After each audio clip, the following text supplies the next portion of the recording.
Ketua DPP PDIP Puan Maharani mengatakan tidak menutup kemungkinan adanya duet Anies Baswedan dan Andika Perkasa. Mantan Panglima TNI ini memiliki hasil survei dan kans yang tinggi. Apalagi koalisi ini dinilai seperti mendapat lampu hijau dari Partai Kebangkitan Bangsa.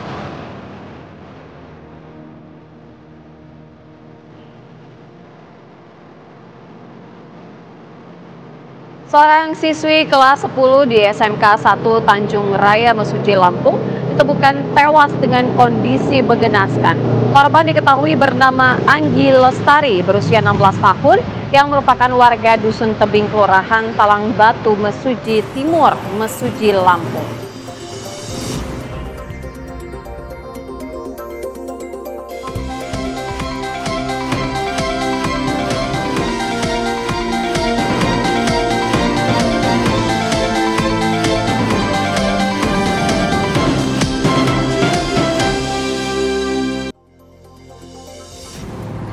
Assalamualaikum warahmatullahi wabarakatuh. Selamat pagi pemirsa setia TV One. Selamat pagi Alfa Tauhid. Selamat pagi Sira Safira. Tidak terasa kita sudah di bulan Juli, bulan yang seru sekali. Ya. Makin ramai, makin seru dan makin hangat. Kenapa?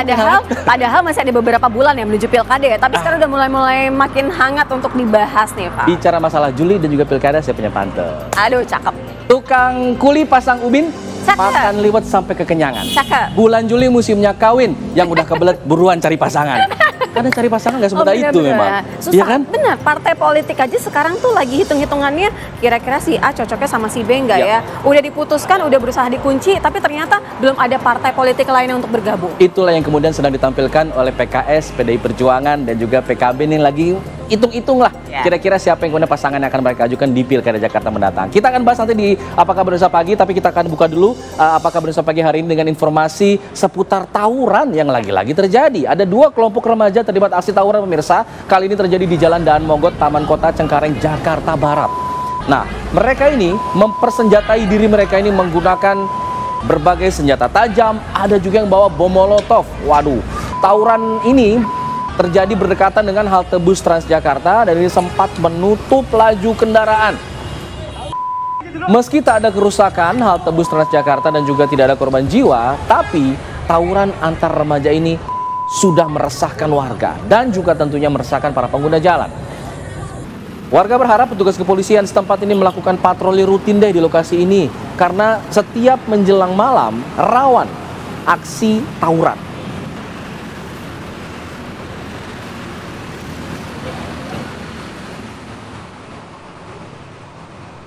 Kami hadirkan kabar pilihan lainnya pemirsa. Puluhan rumah terendam banjir di Kampung Papango, Pintu, Kelurahan Cijoro Pasir, Kecamatan Rangkas Bitung, Lebak, Banten dengan ketinggian air antara 60 sampai dengan 80 cm.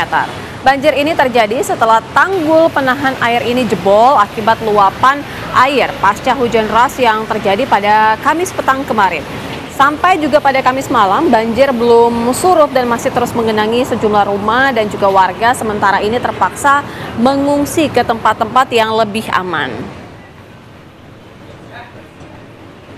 Banjir juga merendam sejumlah ruas jalan dan perkantoran akibat hujan deras yang mengguyur Rangkas Bitung.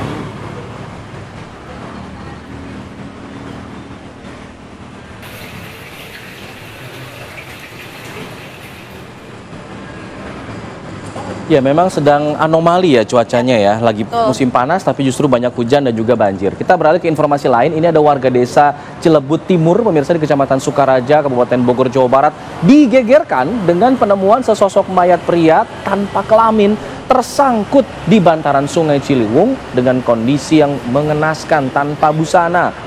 Menurut saksi mata, korban ditemukan dengan kondisi mulutnya tersumpal dan juga ditemukan tanpa alat kelamin. Nah, petugas gabungan langsung mendatangi ke tempat kejadian perkara untuk mengevakuasi jasad korban. Petugas Damkar Kabupaten Bogor membenarkan juga bahwa penemuan jasad korban pertama kali ini ditemukan oleh anak-anak yang pada kala itu sedang mandi di Sungai Ciliwung. Korban ditemukan sudah tersangkut di bantaran kali, tepatnya di depan perumahan Bumi Pertiwi di Desa Cilebut Timur di Kabupaten Bogor. Jasad korban ini sudah diserahkan ke pihak kepolisian dan sudah dibawa ke Rumah Sakit Keramat Jati untuk dilakukan penyidikan lebih lanjut.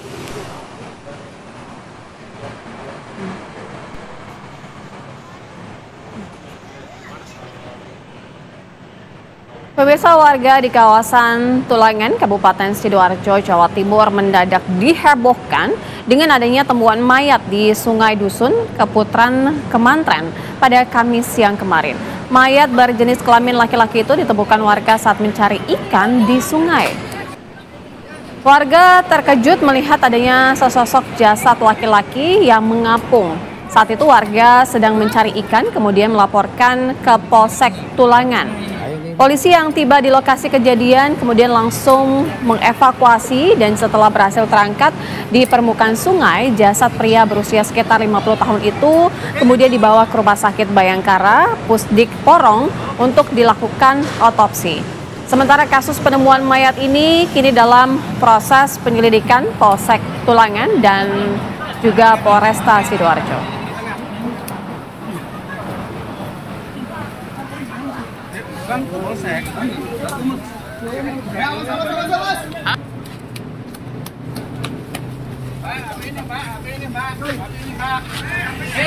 Ya, proses otopsi ini menjadi penting untuk mengetahui penyebab kematian ya, karena seringkali kita disodorkan dengan berita-berita semacam ini. Betul. Bagaimana ditemukan jenazah tanpa identitas, lalu kemudian sudah tersangkut di mana, ditemukan sudah meninggal dunia, dan harus diketahui dulu apa penyebab kematiannya. Nah, kita beralih dulu ke informasi lainnya, pemirsa. Ini ada warga negara asing asal India. Dia ini aktor Bollywood, pemirsa. Dia ditangkap petugas karena berupaya menyelundupkan ada 3 satwa liar langka di Bandar Udara Soekarno-Hatta, Tangerang, Banten.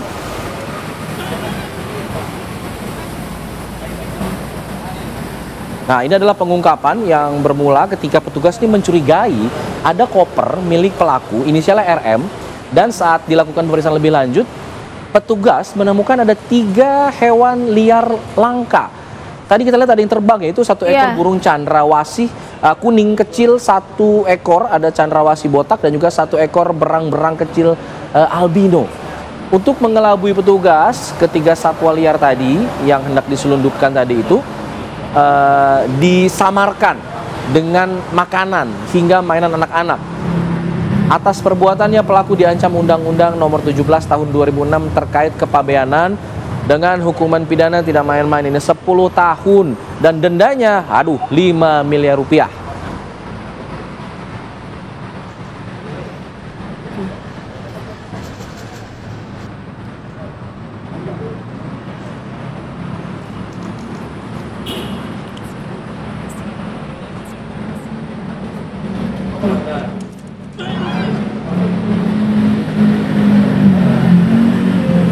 Ya, pemirsa, langsung saja kami ajak Anda untuk melihat nih pantauan arus lalu lintasnya di jam-jam yang sudah cukup mulai sibuk lah ya.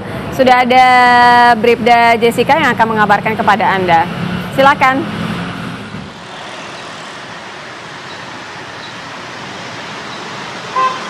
Baik, terima kasih Alfat dan Sira, serta selamat pagi pemirsa. Pagi hari ini kembali kami informasikan kondisi arus lalu lintas tepat dari kawasan Bundaran HI Jakarta Pusat. Dan pemirsa, untuk kondisi arus lalu lintas dari arah Harmoni yang akan menuju ke arah Menteng, tampak pagi hari ini dapat mengalir dengan lancar, yaitu dengan kecepatan normal berkisar 30 hingga 60 km per jam, di mana keramaian pada pagi hari ini juga didominasi oleh kendaraan roda 4. Sedangkan dari arah Harmoni akan menuju ke arah Sudirman juga demikian dapat mengalir lancar, walaupun terkadang terjadi antrian traffic light, namun antriannya tidak begitu panjang, selepasnya dapat berlangsung dengan normal. Dan pada pagi hari ini juga sudah terdapat petugas kami yang standby di lapangan untuk mengatur kondisi arus lalu lintas. Sedangkan untuk kondisi arus lalu lintas yang akan mengarah ke arah Senayan ataupun ke arah Tanah Abang juga demikian, dalam kondisi kondusif, ramai, lancar.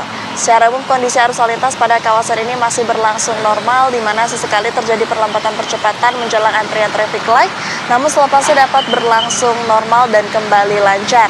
Dan pada kawasan ini juga banyak terdapat aktivitas masyarakat seperti pesepeda. Kami himbau kepada para pengendara untuk dapat mengantisipasi banyaknya aktivitas masyarakat pada kawasan ini dan juga mengantisipasi terhadap banyaknya kendaraan besar seperti bus dalam kota dan tetap gunakan lajur sesuai dengan kendaraan Anda. Dan pastikan bagi pengguna roda 2 untuk menggunakan atau menyiapkan jas hujan namun tidak dalam bentuk ponco, dikarenakan pada saat ini kondisi cuaca yang tidak menentu. Dan bagi Anda yang akan melintasi kawasan ganjil genap sesi 1 yang akan berlangsung mulai pukul 6 sampai dengan pukul 10 untuk memastikan kembali plat nomor kendaraan Anda dengan kebijakan yang berlaku pada hari ini. Dan kami kabarkan berdasarkan data RSMS Korlantas Polri, angka kecelakaan lalu lintas seluruh Indonesia dalam kurun waktu 1 kali 24 jam sudah terjadi 192 kasus laka lantas dengan rincian 42 meninggal dunia, 38 luka berat, dan 214 luka ringan. Dari 192 kasus laka lantas tersebut, 53% terjadi karena kecerobohan pengemudi. Penyebab laka mayoritas dikarenakan pengemudi ceroboh terhadap lalu lintas dari depan serta gagal menjaga jarak aman, dan 14 laka terjadi karena rem tidak berfungsi.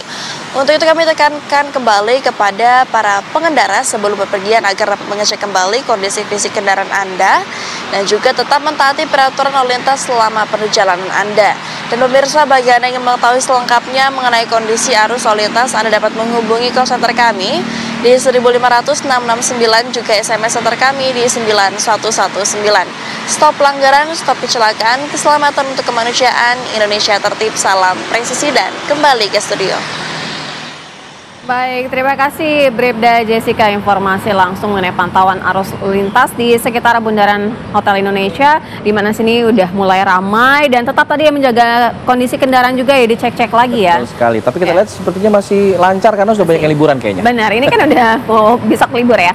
Kita akan menghadirkan mengenai kabar siswi SMK di Mesuji Lampung ini yang ditemukan tewas dibunuh. Informasi selengkapnya akan kami hadirkan usai jeda.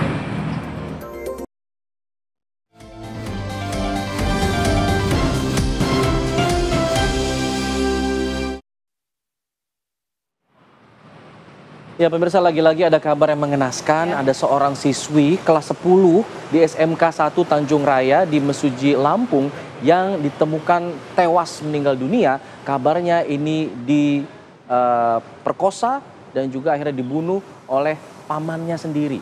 Dia ditemukan tewas dengan kondisi yang mengenaskan. Korban ini diketahui bernama Anggi Lestari, usianya masih 16 tahun, yang merupakan warga Mesuji Timur di Mesuji, Lampung. Ini adalah CCTV yang diamankan oleh pihak kepolisian dari salah satu rumah warga, memperlihatkan ada detik-detik Anggi, siswi usia 16 tahun ini sebelum ditemukan tewas. Nah, terlihat Anggi saat itu masih berseragam sekolah, lengkap, dibonceng oleh pelaku. Nah, berbekal rekaman CCTV tersebut, pihak kepolisian juga langsung menyelidiki sosok pelaku, siapa yang membonceng ini. Ternyata diketahui ia merupakan paman korban, adik dari bapaknya. Nah, dari hasil olah TKP diketahui jenazah adalah Anggi Lestari, masih 16 tahun, warga Dusun Tebing di Mesuji, Lampung, yang juga merupakan siswi SMK 1 Tanjung Raya.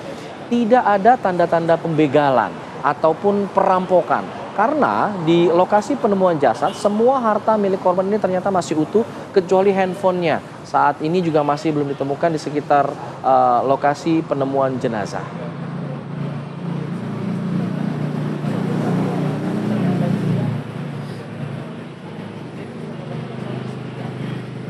Untuk menggali informasi mengenai kematian siswi SMK di Mesuji, Lampung, kita tanyakan kepada AKP Sigit Barazili yang merupakan Kasat Reskrim Polres Mesuji. Selamat pagi Pak Kasat. Selamat pagi Bu. Pak Kasat, untuk motif dari pembunuhan yang dilakukan oleh paman korban sendiri ini karena apa Pak Kasat?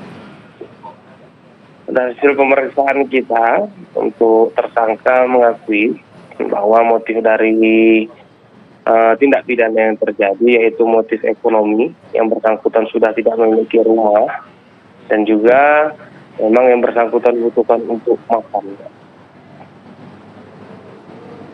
Oke, awal mulanya bagaimana akhirnya korban bisa dibujuk ikut bersama dengan pelaku saat dibonceng, lalu kemudian akhirnya dilakukanlah terjadinya pembunuhan tersebut? Ya, dapat kami jelaskan sedikit kronologi, bahwasannya korban itu baru pulang dari sekolah, itu langsung bergerak menuju ke rumah. Namun di perjalanan yang bersangkutan bertemu dengan korban yang memang pada saat itu berada di jalur yang sama dengan korban. Nah, pada saat itu pelaku memang sebelumnya sudah mencoba untuk meminta menyetop mobil truk untuk menumpang untuk menuju ke daerah tujuan dari tersangka ini sendiri. Namun 2 kali mencoba untuk memberhentikan truk, tapi truk-truk itu tidak ada yang berkenan untuk memberi tumpangan. Kebetulan pada saat itu lewatlah korban yang mengenali tersangka. Dengan korban kemudian selanjutnya menawarkan tumpangan kepada tersangka yang kebetulan juga Uwa ini paman dari korban sendiri. Kemudian korban berhenti menawarkan tumpangan kepada tersangka. Tersangka pun saat itu juga langsung timbul niat melihat tas korban. Jadi pada saat baru naik dari kendaraan dari milik korban itu, korban kemudian dibonceng. Kemudian timbullah di sana niat dari pelaku itu sendiri. Kemudian pelaku membawa korban, Ya Pak Kasat, ini kan korban ditusuk dengan pisau begitu ya menurut keterangan yang kami dapatkan. Artinya pada saat itu sudah direncanakan atau seperti apa ya Pak Kasat? Jadi memang kebetulan tersangka memiliki kebiasaan membawa senjata tajam. Untuk niatan sendiri itu muncul sesaat setelah korban menawarkan tumpangan kepada tersangka. Jadi pada saat baru naik itu tersangka sudah mulai berencana untuk awalnya mencuri tas milik korban. Tapi sampainya memang sudah direncanakan sama tersangka untuk mencari tempat sepi. Maka pada saat itu TKP penemuan mayat itu memang ada di salah satu kebun karet di Parit di daerah Margo Jadi. Oke. Akhirnya bisa tertangkap ini seperti apa? Pelaku ini sempat melarikan diri kah ke tempat lain atau bagaimana? Ya, kita setelah kita mengetahui ada terjadi tidak mudah, kita langsung melaksanakan penyelidikan dan penyidikan. Kita dapatkan bukti-bukti petunjuk, ya meskipun sedikit, karena memang desa sangat sedikit, kita sangat kesulitan kita untuk menemukan CCTV yang ada. Tapi kebetulan alhamdulillah salah satu rumah warga itu sempat merekam pergerakan di tersangka dan korban.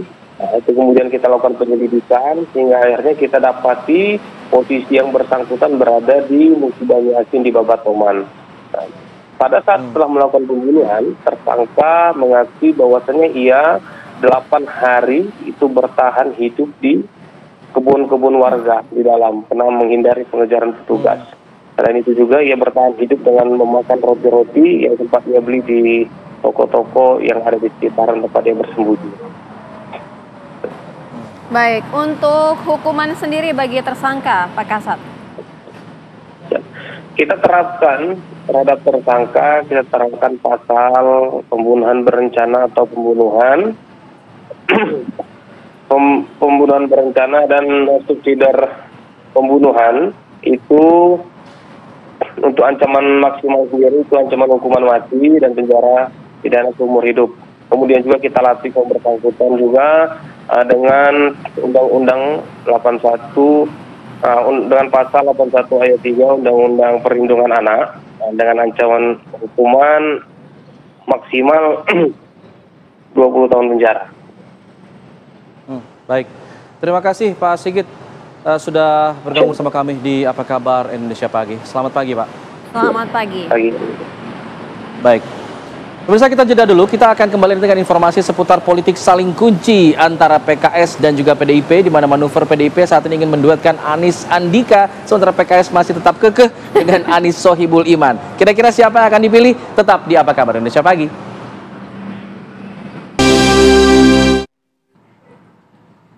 Pemirsa, 3 pekan jelang bergulirnya Olimpiade Paris, Indonesia merilis jersey mewah untuk berlaga di pesta olahraga terakbar sedunia. Jersey timnas yang diluncurkan ini memiliki beberapa model.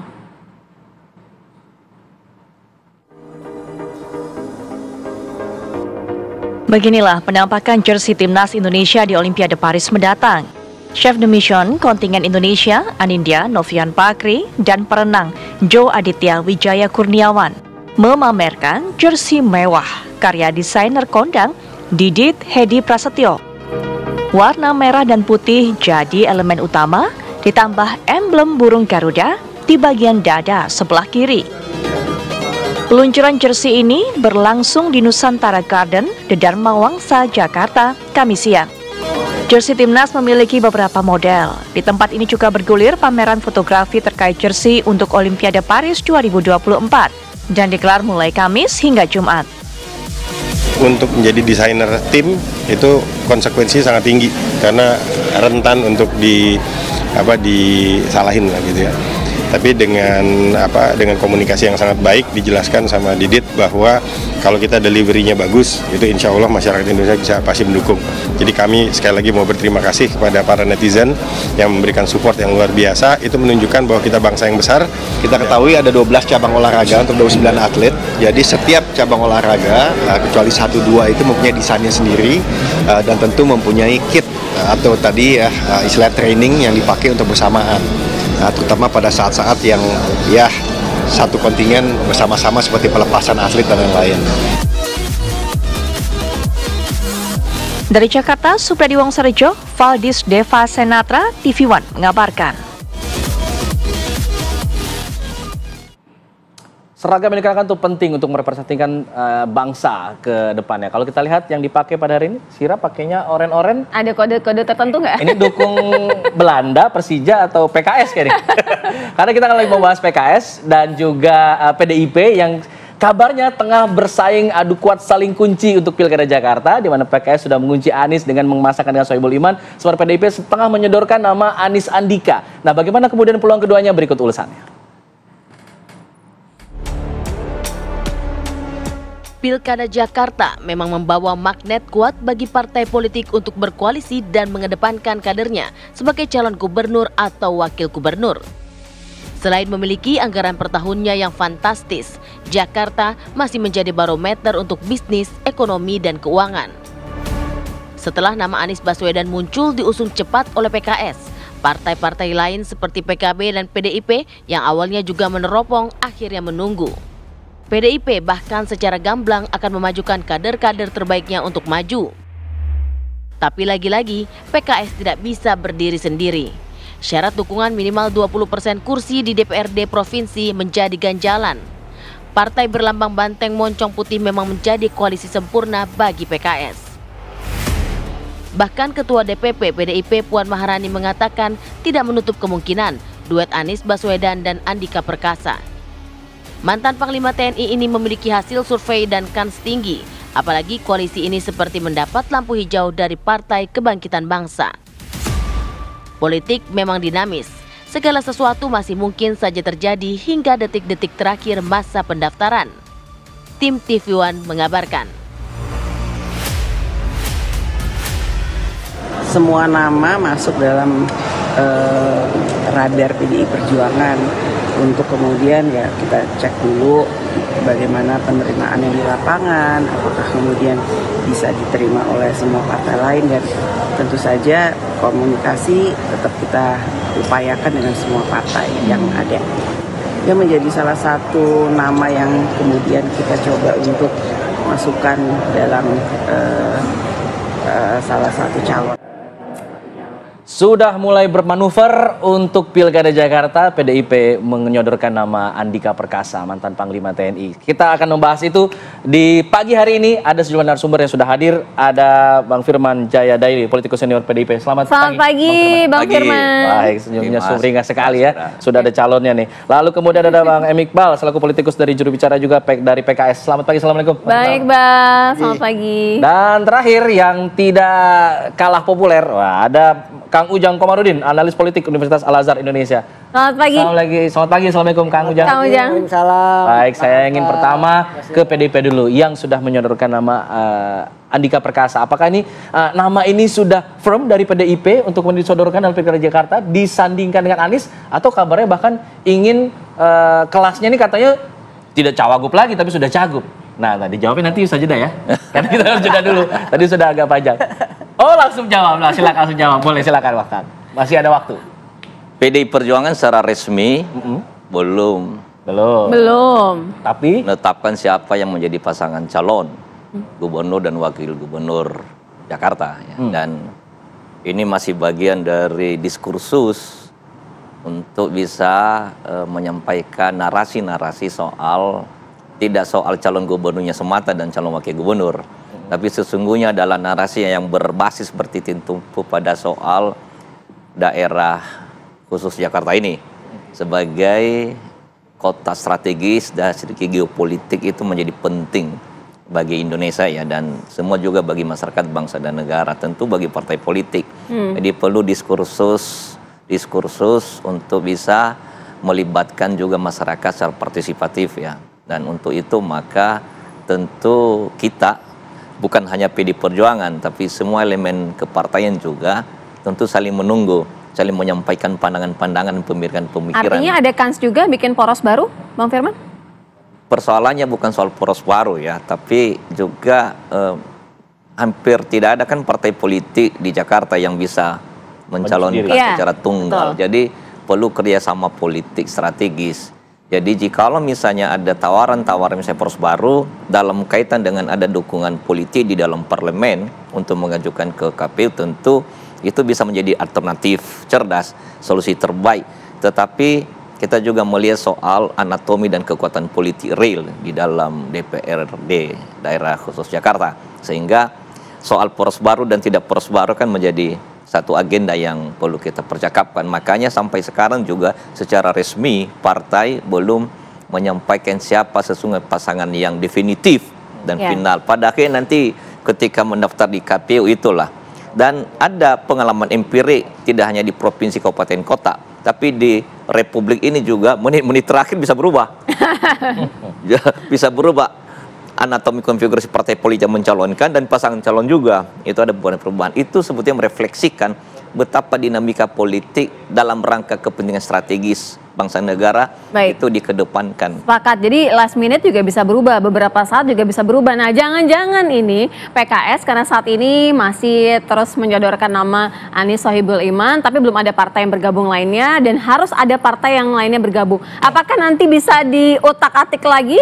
Kita bahas usai jeda. Langsung saja kita lanjutkan dialog pagi hari ini. Kalau dari Bang Iqbal, PKS ini sebenarnya masih solidkah satu suara Anies Sohibul Iman atau jangan-jangan sudah mulai ada pergerakan memikirkan utak-atik yang lain? Ya, saya kira memang kami saat ini statement dari pimpinan sudah jelas ya, bahwa kalau Mas Anies ingin didukung oleh PKS, pilihannya dua aja. Masuk menjadi kader atau wakilnya dari PKS, yaitu Pak Sohibul Iman. Dan nama pasangan sudah cukup aman, Jakarta aman. Artinya sudah firm ya? Iya. Kalau dua pilihan itu tidak diambil, akan melepas Anies atau bagaimana? Ya tentu saja, berarti kan memang syarat itu tidak dipenuhi. Artinya kita punya opsi lain. Bisa jadi banyak skenario kan. Tentu saja kita sebagai partai politik harus memilih, harus mengusung karena ada aturannya.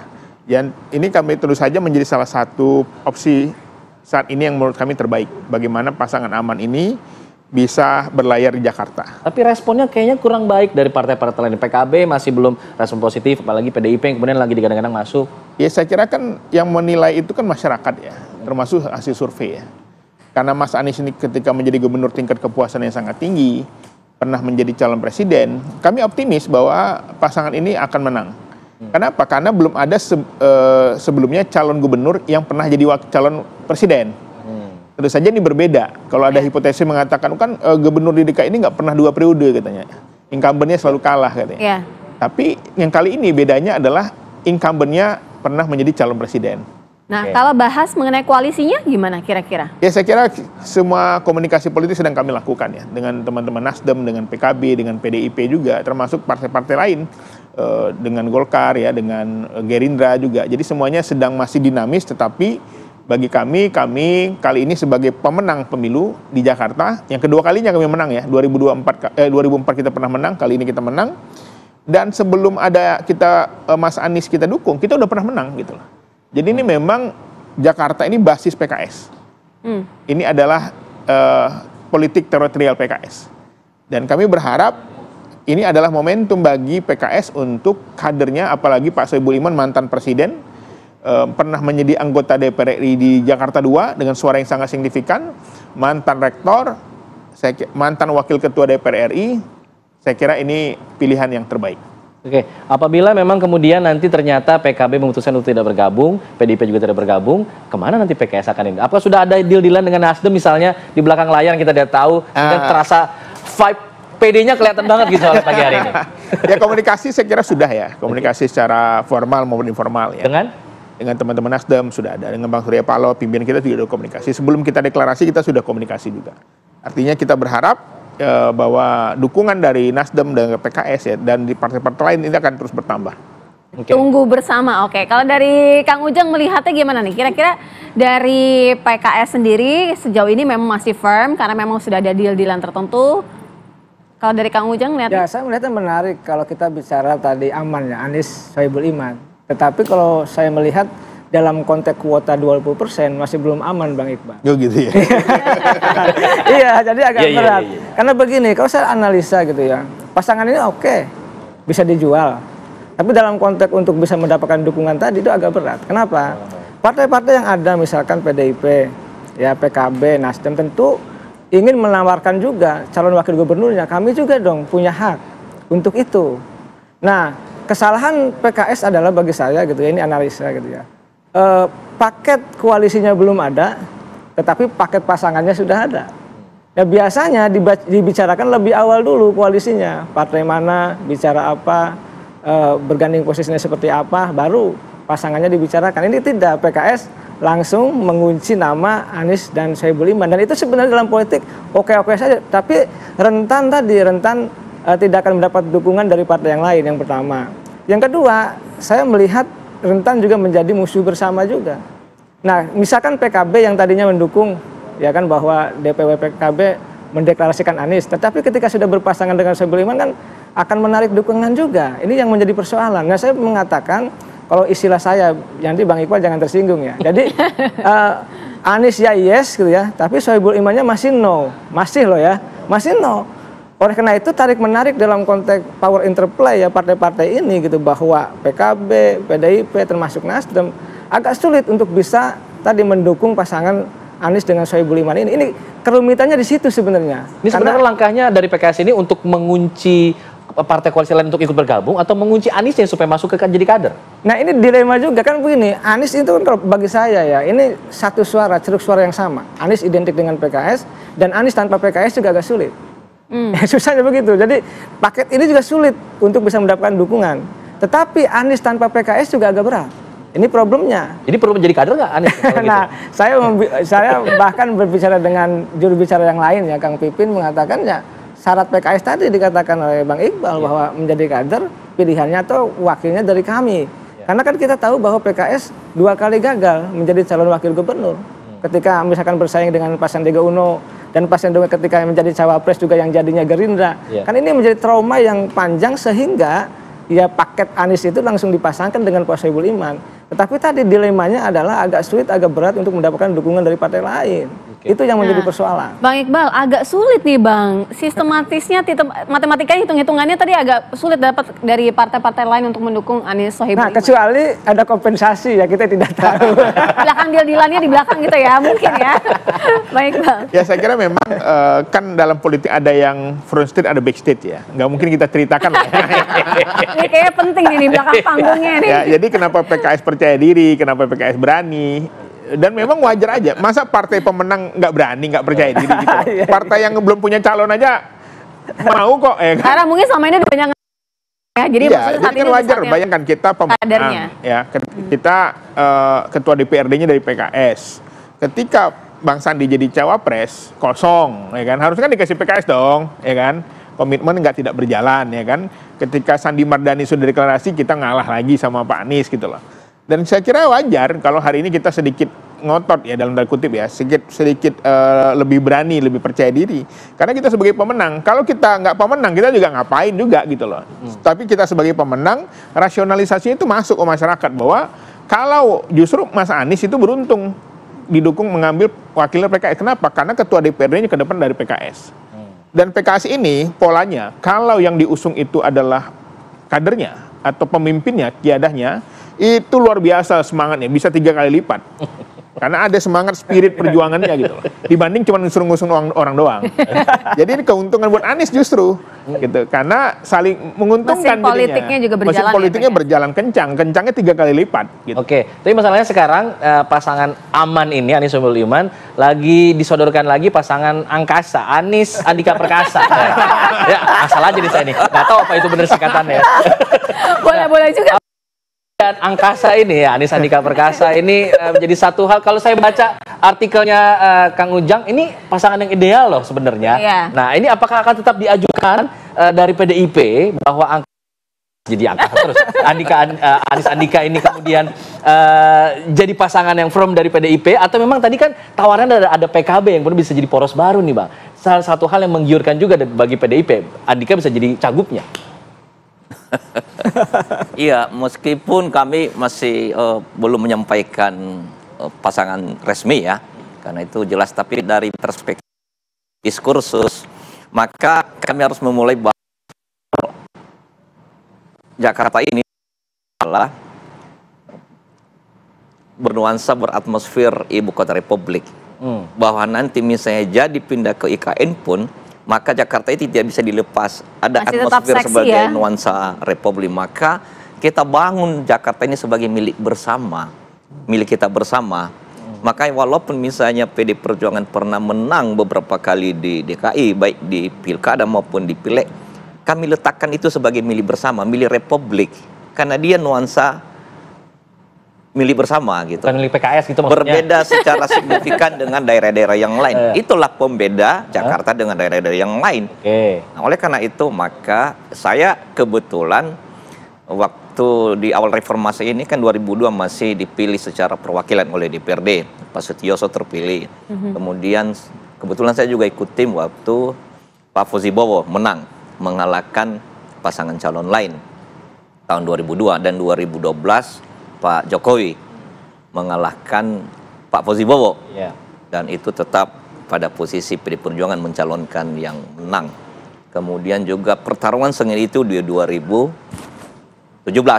Sebetulnya banyak pasangan calon, tapi karena ini harus lebih 50%, maka harus ada putaran kedua. Nah, dalam perspektif itu sebetulnya bukan soal pilkadanya ansih menghasilkan formasi kepemimpinan dan sirkulasi kepemimpinan, tapi bisakah pilkada ini memperkuat Jakarta sebagai milik bersama?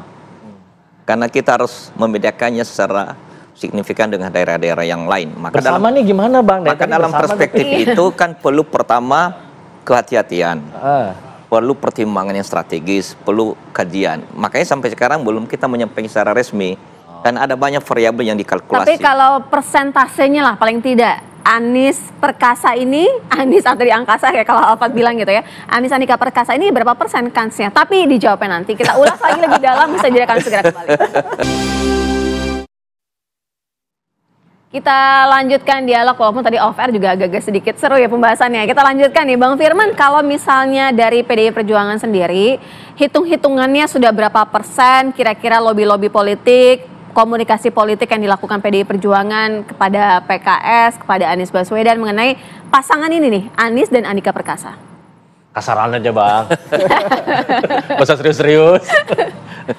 Komunikasi politik itu adalah doktrin dari sistem kepartaian. Lagi dalam rangka pilkada, jadi pasti berjalan. Tapi sangat cair.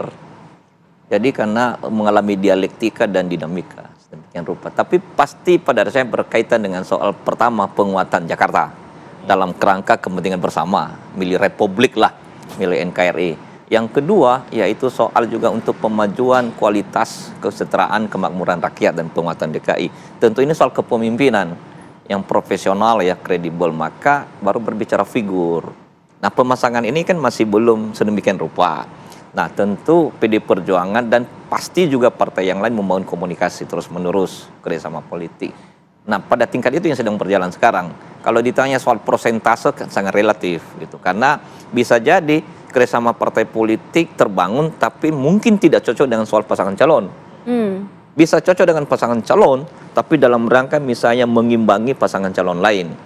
Bisa juga ada kerjasama partai politik terbangun karena masing-masing kurang 20%, tapi kan harus ada figur yang bisa memperkuat Jakarta untuk maju, berkembang, unggul, kompetitif itu loh. Jadi banyak hal yang dipertimbangkan. Sangat hati-hati betul karena berbeda dengan provinsi yang lain. Kalau PDI Perjuangan sendiri melihat sebenarnya apa yang menjadi perhitungan tokoh-tokohnya atau dari koalisi parpolnya? Sama, kan saling tentu partai politik. Tidak ada yang lebih dominan? Paling tidak 2 variabel ya. Partai politik yang memang harus berkoalisi, bekerja sama untuk bisa mencalonkan pasangan calon. Yang kedua tentu pasangan calon juga. Karena pasangan calon ini semacam subsistem ya, kompatibel itu, saling menguati, jangan saling melemahkan. Bukan saling melemahkan dalam rangka pemenangan pilkada semata ya. Bisa jadi menang di pilkada, tapi 5 tahun tidak cocok, tidak bisa bekerja sama. Nah ini kan bisa dilihat dari track record rekam jejak masing-masing. Apakah subsistem ini bisa bekerja sama, bisa saling menguati. Tidak mungkin harus terbangun dengan egoisme, influensimu kepemimpinan ya. Jadi itu harus dilihat juga dari berbagai perspektif. Jadi 2 hal pada dasarnya soal partai politik yang bekerja sama, tidak sekedar hanya untuk 20% untuk mencalonkan di KPU, tapi juga untuk bisa memenangkan dan untuk mempertahankan selama 5 tahun. Yang kedua adalah pasangan calon tadi. Apakah saling menguati, memaknai, saling memberikan perkuatan atau jangan-jangan saling menegasikan. Itu juga sangat diperhitungkan. Oke, Kang Ujang, kalau kita lihat apa yang dikatakan oleh Bang Faisal dan juga Mbak Puan tadi kita dengarkan, semua lagi dipertimbangkan. Apakah memang PDIP ini pada ujungnya memang akan ingin mengajukan namanya calonnya sendiri, atau memang kalau tadi saya mau minjem istilah Anda, ada kompensasi di balik itu sehingga tidak ada calon pun tidak apa-apa begitu? Ya, rasional dan realistis ya. Artinya ada kalkulasi rasional dan realistis apa? Kan ada indikator-indikator, parameter, ukuran kan dalam konteks untuk mendukung apakah kader atau tidak. Tapi saya meyakini semua partai akan kader, masuk PKS gitu ya. Apakah nanti posisi DKJ 1 atau 2 kan tentu dengan pertimbangan yang rasional dan realistis tadi. Apa rasional? Kan banyak variabel tadi Bang Firman Jaidali katakan. Misalkan kalau saya mengatakan 4 lah yang umum lah ya. Biasanya banyak variabel nih. Pertama, uji popularitas, uji elektabilitas, uji isi tas gitu kan, dan uji akseptabilitas. Nih akseptabilitas menjadi penting, penerimaan partai politik, penerimaannya seperti apa. Yang sekarang sedang ada dilema dalam PKS kan. Dan tentu nanti juga berkembang, ini kan dinamis. Bisa jadi nanti juga ada yang mendukung, kita tidak tahu, Bang Iqbal yang tahu kan. Lalu tadi penerimaan dari publik, dari warga DKJ ini menjadi penting. Paling enggak indikator 4 parameter ini yang harus diuji dalam konteks untuk mendorong apakah memang kader atau tidak. Seberapa tinggi misalkan elektabilitasnya Pak Andika jika dipasangkan dengan Anies. Kalau kita bicara pasangan ideal nggak, Anies dengan Pak Soebul Iman juga ideal. Anies dengan Pak Andika juga ideal. Justru ini menariknya daerah khusus Jakarta di mana tokoh-tokoh bersaing ingin merebutkan posisi yang strategis karena ini bagian daripada tadi wilayah strategis yang harus dimenangkan oleh banyak partai politik. Oleh karena itu saya melihat tadi uji-uji inilah yang penting gitu. Ya popularitasnya seperti apa, elektabilitasnya, isi tasnya dan Kang Ujang, kalau kita tadi dengar dari Bang Firman, Bang Iqbal itu juga mengatakan kan sebenarnya komunikasi politik memang masih sangat-sangat cair ya. Nah, artinya ini sebenarnya kalau misalnya di Pilkada Jakarta sendiri sebenarnya yang paling diperhitungkan itu sosok tokohnya sudah tentu sih pasti, tapi atau lebih concern juga membangun koalisi yang solid sehingga tadi berpasangan 5 tahun ke depan itu benar-benar solid dan lain sebagainya. Ya satu hal yang paling penting dalam pilkada, semua pilkada itu figuritas. Tapi figuritasnya ditunjang oleh kekuatan dari partai politik. Bahkan kalau bicara pilpres ya kekuatan relawan juga. Nah kalau kita bicara pilkada maka ya tadi kita tidak bisa menafikan partai politik itu. Jadi figuritas menjadi pokok, menjadi prioritas dalam konteks untuk tadi mendorong, mendukung, menyokong kandidat yang kuat. Tentu yang dihitung adalah kalkulasi elektabilitas. Saya selalu mengatakan, dulu saya dibantah oleh banyak teman-teman dari partai politik, ketika pilpres elektabilitas nggak perlu, padahal ketua umumnya mau nyalon, elektabilitasnya kecil kan, selalu dibantah bulak. Tapi katakan, semua diuji dengan elektabilitas, suka tidak suka, tetapi dengan ukuran saintifik, artinya survei yang objektif. Ya ini yang harus diukur. Oleh karena itu saya melihat figuritas itu yang utama, tapi tidak bisa menafikan kekuatan partai politik. Maka tadi PKS percaya diri dengan menang di DKJ gitu ya untuk menyokong kadernya menjadi calon wakil gubernurnya Anies.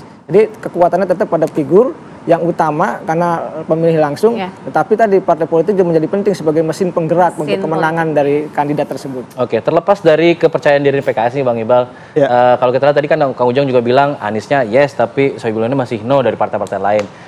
Nasdem bilang bahwa ya Anies harusnya bisa milih wakilnya sendiri. Nah, apakah sejauh ini Anies juga sempat ada menyodorkan nama ke PKS selain Pak Sohibul Iman misalnya? Ya, saya kira dari hasil komunikasi memang Mas Anies, tahu saya memang menyambut baik ya, karena beliau ini bersahabat dengan Pak Sohibul Iman, bekas seniornya juga di Paramadina gitu kan. Saya kira dia juga akan punya pikiran bahwa ini memang cocok. Makanya tadi mungkin karena beliau lagi di luar negeri ya, jadi belum bisa ke Indonesia, tetapi sudah di media sosialnya sudah menyambut baik ya, dukungan PKS, mengucapkan terima kasih ya, dan tidak ada penolakan. Ya kan, orang kalau nolak kan dari awal pasti nggak mau ngucapin dong. Itu bahasa psikologis. Dan saya kira memang tadi kita percaya dirinya karena tadi saya kira tidak ada orang yang tidak kenal Mas Anies di Jakarta, dan kepuasan dan kinerjanya bagus. Kalau kepuasan rendah, tentu kita berpikir ulang. Makanya kita menduga dengan popularitas Mas Anies ditambah dukungan kader-kader PKS dan partai-partai lain, ini akan luar biasa. Saya kira memang dalam perspektif psikologi politik, di mana calon incumbent-nya itu kuat, maka calonnya sedikit. Kalau calonnya lemah, itu biasanya calonnya banyak, lawannya banyak. Nah, ini kayaknya cuma RK doang yang muncul kan. Nah, dugaan kita surveinya bagus, sehingga partai-partai pun juga menduga berpikir ulang juga nih, daripada ngabisin biaya. Udah ada survei internal Bang untuk pasangan ini? Udah, kita lagi jalankan sekarang. Jadi memang ini kita percaya dirinya di situ, karena sejauh ini bagaimana dengan survei internal yang dilakukan? Ya, saya kira belum dipublish ya, tapi kita tetap optimis ini akan menjadi sangat kuat. Apalagi dua-duanya punya basis, bukan hanya Pak Sohibul ini bukan orang kemarin sore di Jakarta. Dapil Jakarta 2 itu dapil neraka kata orang, bisa menang di situ. Lolos terus. Dan PKS Jakarta adalah basisnya PKS juga. Bang Iqbal, artinya komunikasi politik dilakukan dengan partai-partai lain, tadi Nasdem, kemudian PDI Perjuangan, PKB, itu tapi sudah dikunci ya untuk pasangan Anies Sohibul ya? Komunikasi itu untuk melobi merestui mereka berdua begitu? Betul, saya kira kan Pak Surya Paloh kan statement udah jelas juga ya. Anies ranking 1, nggak ada lawan lah kan. Artinya itu kan rasional lah ya. Artinya kita ini mendukung ini rasional, ada argumentasinya.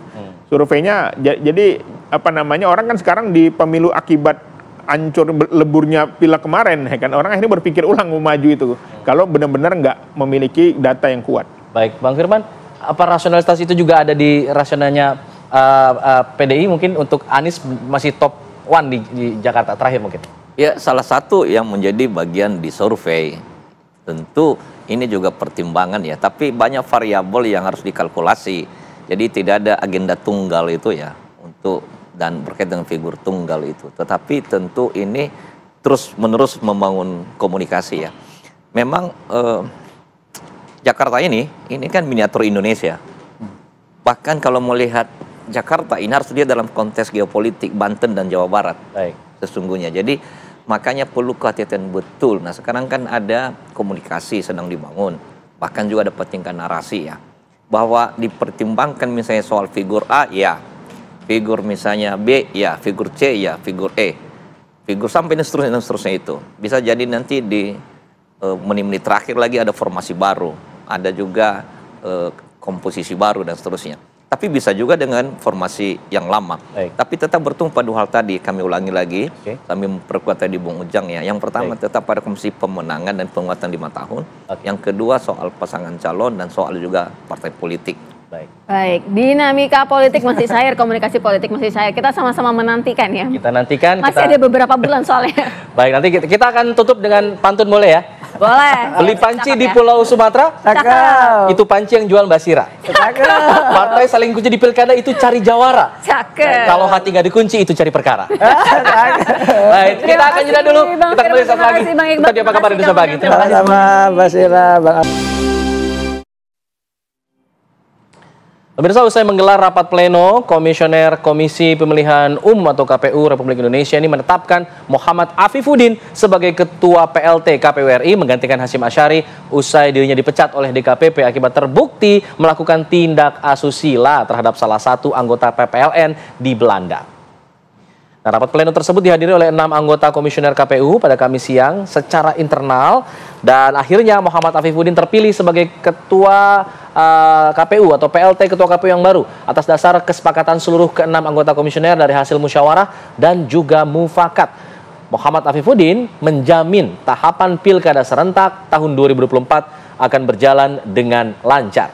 Ia juga memastikan tidak akan ada yang terganggu baik dalam sisi keorganisasian internal KPU dalam menyongsong Pilkada serentak tahun 2024. Bulat secara sepakat memberikan mandat kepercayaan ke saya untuk menjadi pelaksana tugas Ketua KPU Republik Indonesia.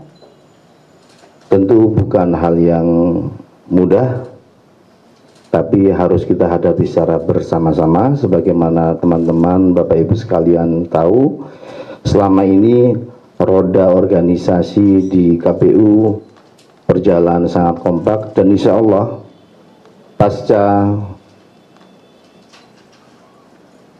rapat atau pertemuan pleno tadi, kami akan memastikan seluruh hal, melakukan pengecekan, percepatan untuk menyiapkan semua hal menghadapi beberapa tahapan yang ada di depan kita. Paling tidak, yang akan kami lakukan adalah pertama, menguatkan kembali konsolidasi internal kita menghadapi satu tindak lanjut dari putusan Mahkamah Konstitusi yang sebagian masih belum selesai. Yang kedua, dan ini yang juga sangat penting, kita akan menghadapi Pilkada serentak 2024, sehingga yang kita lakukan adalah kita ingin memastikan bahwa tidak ada tahapan apapun yang terganggu, tidak ada persiapan apapun yang terganggu dari sisi keorganisasian di KPU Republik Indonesia. Pemirsa, Presiden Joko Widodo menyampaikan bahwa pemerintah menghormati keputusan Dewan Kehormatan Penyelenggara Pemilu atau DKPP yang memberhentikan secara tegas atau memecat Ketua Komisi Pemilihan Umum Republik Indonesia Hasyim Asyhari karena melanggar etik terkait asusila. Hal ini diungkapkan oleh Presiden Jokowi setelah berkunjung ke RSUD Sinjai, Sulawesi Selatan. Pemerintah menghormati kewenangan DKPP dalam memutuskan itu, dan pemerintah juga akan memastikan bahwa pilkada tetap berjalan dengan baik, lancar, nantinya jujur dan adil juga. Baik, kita jeda dulu pemirsa, nanti kita akan kembali lagi dengan informasi. Kita akan diskusikan mengenai pra-peradilan dari Peggy Setiawan yang sudah berjalan beberapa hari ini. Dan ada perdebatan sengit dalam sidang kemarin yang menghadirkan seorang saksi ahli dari pihak Polda Jawa Barat. Kita akan bahas setelah jeda, tetap di sini di Apa Kabar Indonesia Pagi. Siapa yang bilang nggak kompeten? Sangat kompeten sekali. Beliau secara komprehensif ya telah menjelaskan beberapa pertanyaan yang disampaikan oleh para pemohon maupun dari kami sendiri, begitu. Itu aja saya kira.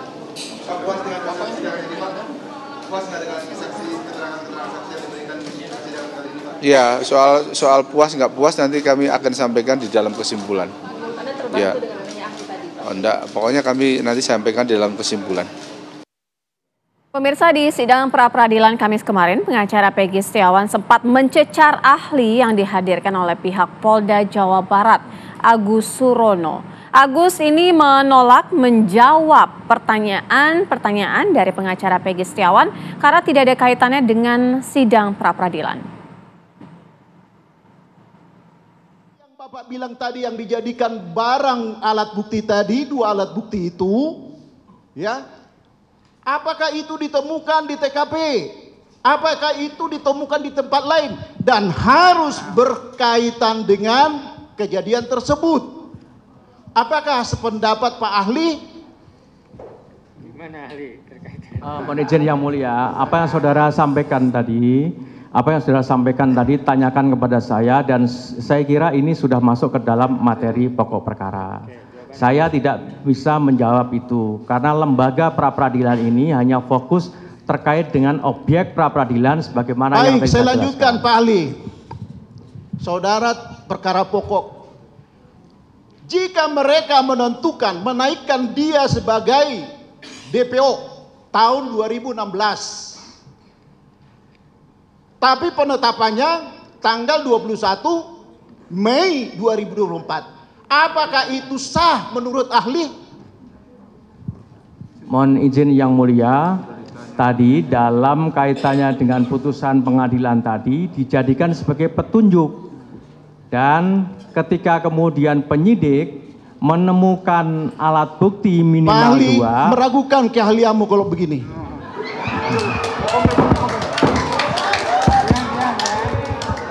Izin Yang Mulia. Sebentar. Saya luruskan dulu. Ya. Pokoknya dalam forum ini tidak ada kesimpulan-kesimpulan. Kita juga harus menghargai ahli. Sependapat atau tidak sependapat dengan ahli, baik ahli yang kemarin maupun ahli yang sekarang, kita harus menghormati pendapatnya.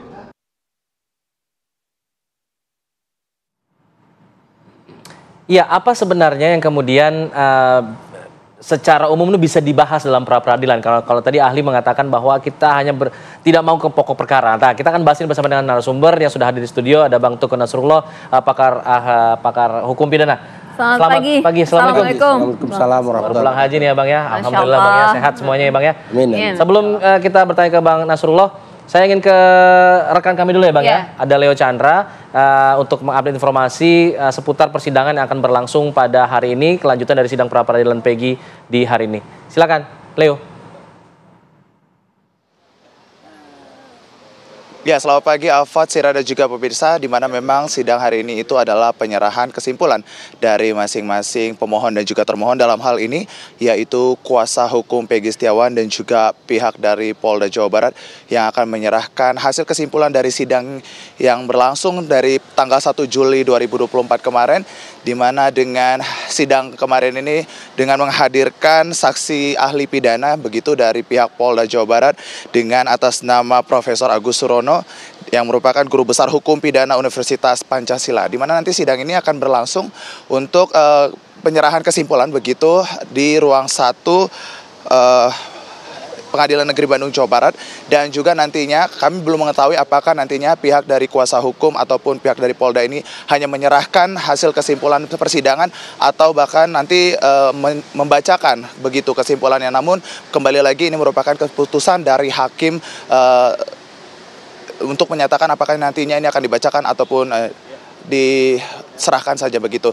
Dan nantinya juga pihak dari keluarga Peggy Setiawan dalam hal ini yaitu Ibu Kartini dan juga adik dari Peggy Setiawan, Amelia dan juga Luciana juga akan hadir di persidangan untuk mengikuti persidangan, di mana diketahui juga dari tanggal 1 Juli kemarin pihak dari keluarga bersama dengan kuasa hukum dan juga sang ayah dari Peggy Setiawan, Rudi, ini juga hadir di Pengadilan Negeri Bandung untuk menyaksikan sidang pra-peradilan Peggy Setiawan. Dan dari sidang kemarin yang bisa kami kutip, Alfa dan juga Sira, bahwasannya pihak dari kuasa hukum Peggy Setiawan ini menganggap bahwasannya ahli pidana yang dihadirkan oleh Polda Jawa Barat pada persidangan kemarin ini tidak berimbang dan dipertanyakan kredibilitasnya, mengingat bahwasannya seluruh pertanyaan yang dipertanyakan oleh pihak kuasa hukum kepada ahli pidana ini berpacu kepada 2 alat bukti. Begitu Alfa dan juga Sira, kami akan terus memantau perkembangan dan juga hasil dari sidang hari ini. Kembalikan dari studio. Baik, terima kasih Leo Chandra, informasi langsung mengenai persiapan yang digelar sidang pra-peradilan Peggy Setiawan. Bang Nasrullah, kalau melihat dari jalannya sidang pra-peradilan kemarin itu kan ada sempat juga dikatakan bahwa tadi dari saksi ahli menolak untuk menjawab pertanyaan-pertanyaan ya. Artinya sebenarnya kalau untuk surat sendiri, identitas itu bisakah dijadikan suatu alat bukti? Jadi gini, dulu sebelum ada putusan MK, ya, untuk memperadilankan sebuah perkara dalam kaitan penetapan sebagai orang sebagai tersangka, dipersyaratkan penetapan tersangka itu harus didasarkan kepada bukti permulaan yang cukup. KUHAP tidak pernah menjelaskan apa itu yang dimaksud dengan bukti permulaan yang cukup, baik di dalam batang tubuhnya maupun penjelasan.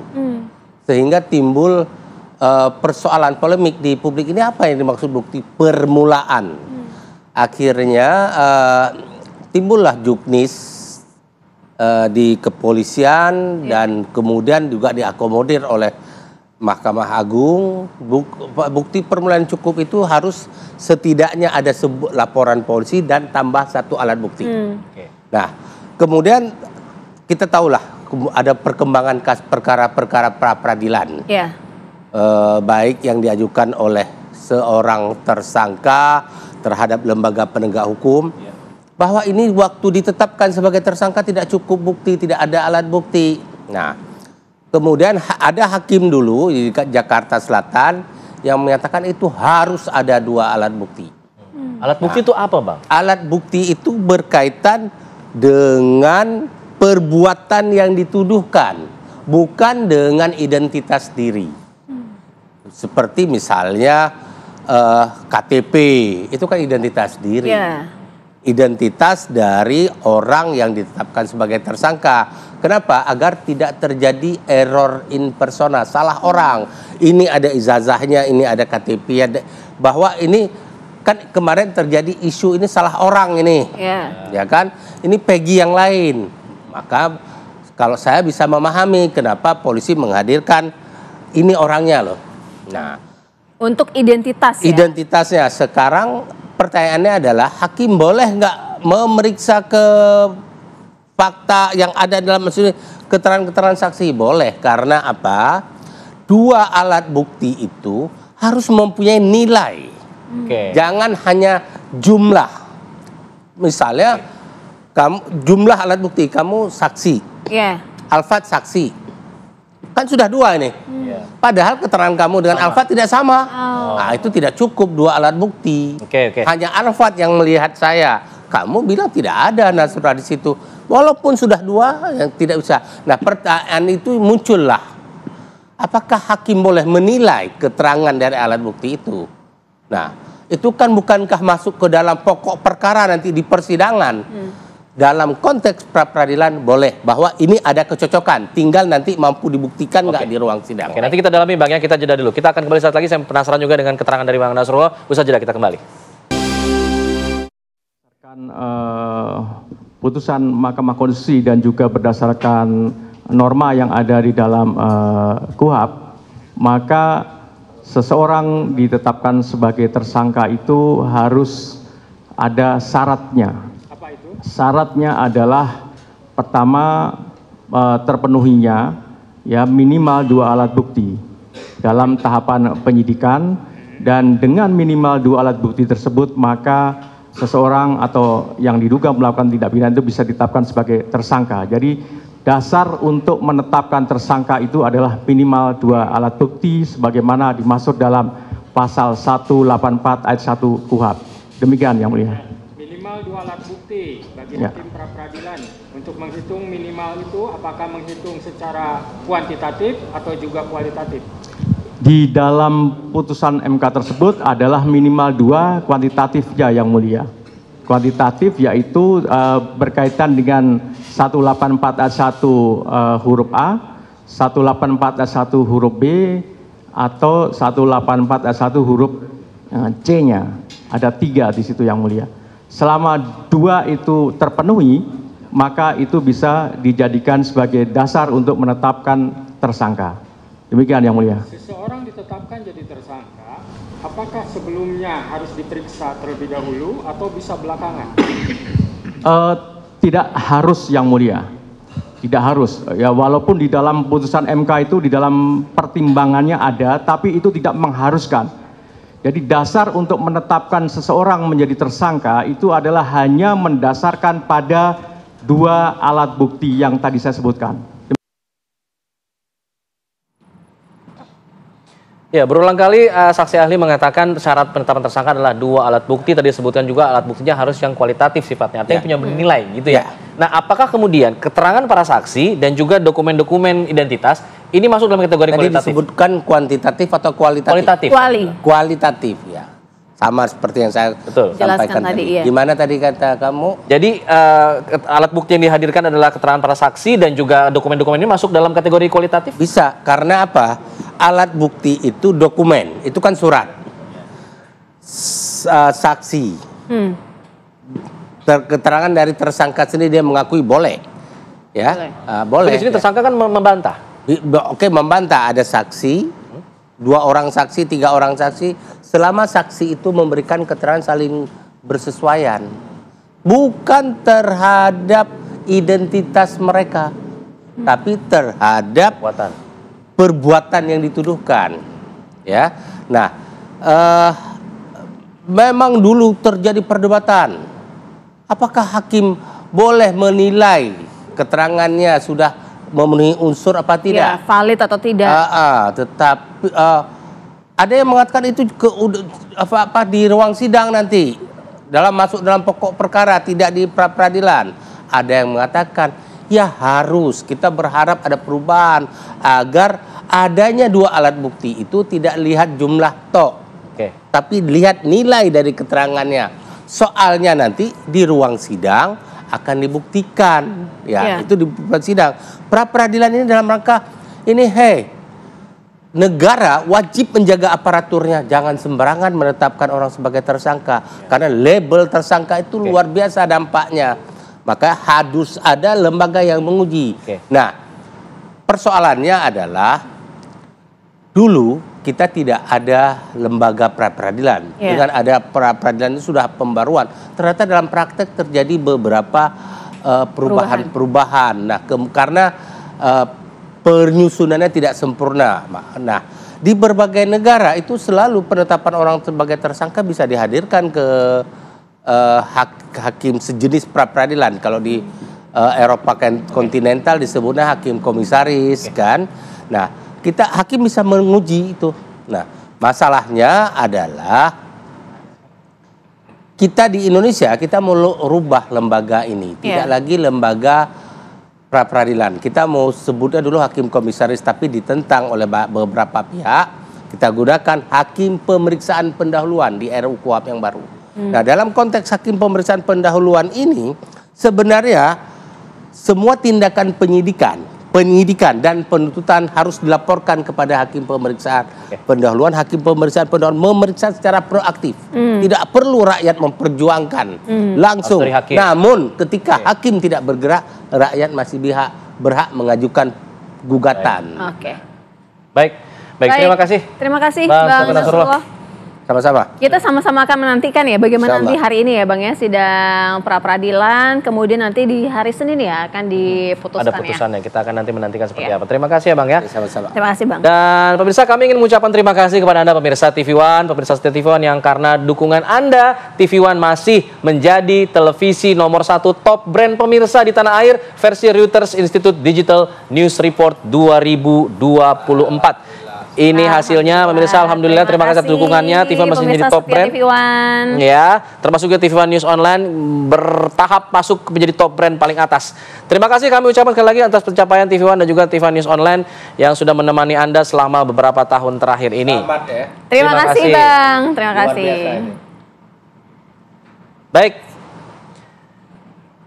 Baik, sepertinya tadi pencapaian tadi sekaligus menutup jumpa kita ya di Apa Kabar Indonesia Pagi. Akhir kata saya Alfa Tauhid. Saya Sira Safira mewakili kru yang bertugas mengucapkan terima kasih. Sampai jumpa.